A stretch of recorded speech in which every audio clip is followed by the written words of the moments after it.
इस हफ्ते लगातार तीसरे दिन सोने और चांदी की कीमतों में आई भारी गिरावट। सोने और चांदी के गहने बनवाने वालों के लिए बड़ी खुशखबरी।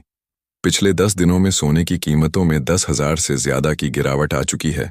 वहीं चांदी की कीमतों में 400 प्रति किलोग्राम की बड़ी गिरावट देखने को मिली है।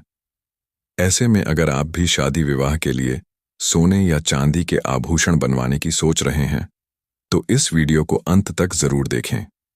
आज की इस रिपोर्ट में और साथ ही आपको बताएंगे आखिर इस गिरावट की असली वजह क्या है, एक्सपर्ट्स की राय क्या है, जिनके घर में शादी विवाह जैसे शुभ काम हैं उनके लिए सोना और चांदी के गहने बनवाने का सही समय कब है, पिछले एक हफ्ते से सोने में लगातार गिरावट क्यों आ रही है और आज 18 कैरेट, 22 कैरेट और 24 कैरेट के हिसाब से सोने के ताज़ा भाव क्या चल रहे हैं। इससे पहले स्वागत है दोस्तों, आप सभी का एक बार फिर से आपके भरोसेमंद YouTube channel gold update India की इस वीडियो में। साथ ही बताएंगे आज 1 किलो चांदी और 1 तोला सोने का भाव कितना है। लेकिन उससे पहले रोजाना सोना और चांदी के ताज़ा दाम सबसे पहले जानने के लिए आपके भरोसेमंद YouTube channel gold update India को सब्सक्राइब करें। वीडियो को एक प्यारा सा लाइक करें और इसे अपने दोस्तों और रिश्तेदारों के साथ शेयर करना बिल्कुल ना भूलें।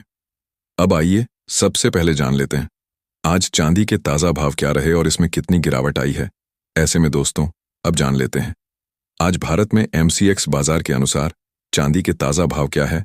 आज 1 ग्राम चांदी का भाव RS 192 है। 8 ग्राम चांदी का भाव RS 38 है।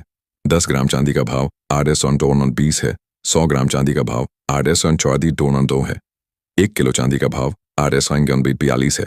आज एक बार फिर चांदी की कीमतों में RS 3,000 प्रति किलोग्राम की बड़ी गिरावट दर्ज की गई और इस हफ्ते पिछले 3 दिनों में चांदी की कीमतों में 10,000 तक की बड़ी गिरावट आ चुकी है और चांदी की कीमतें एक बार फिर से 1,40,000 करीब आ चुकी हैं और अभी शादी का सीजन शुरू हो चुका है और इस शादी के सीजन में सोने और चांदी के गहने बनवाने वालों के लिए बड़ी राहत की खबर है।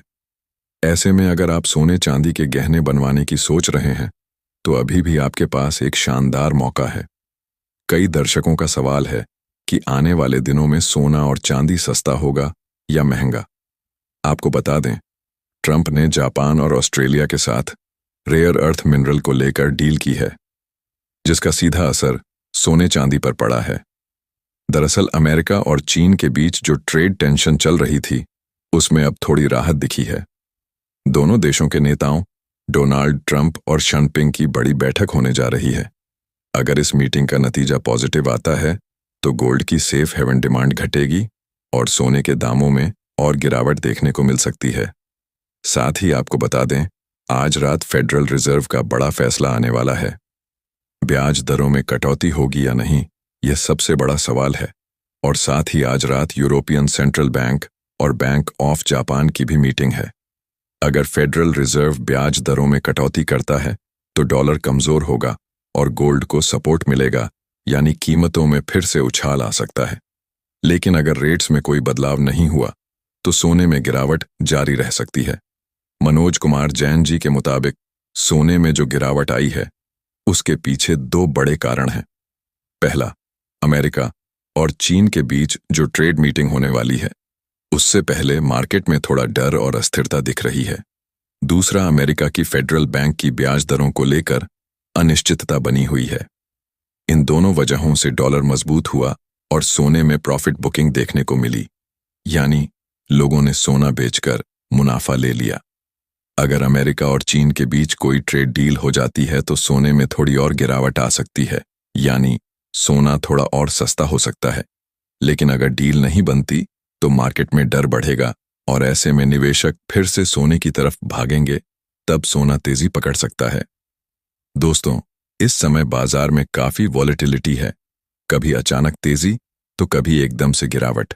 इसलिए विशेषज्ञों की राय है कि अभी सोने चांदी में बड़े सौदे करने से बचें और छोटे ट्रेड्स में स्टॉप लॉस के साथ ही काम करें। जो लोग निवेश के नजरिए से देख रहे हैं उनके लिए हर गिरावट पर थोड़ा थोड़ा सोना खरीदना लॉन्ग टर्म में फायदेमंद हो सकता है, क्योंकि आने वाले महीनों में अगर ब्याज दरों में कटौती होती है तो गोल्ड फिर से रिकॉर्ड हाई बना सकता है। तो कुल मिलाकर निष्कर्ष यह है कि अगले कुछ दिनों तक गोल्ड और सिल्वर में उतार चढ़ाव रहेगा। अगर फेड दरें घटाता है तो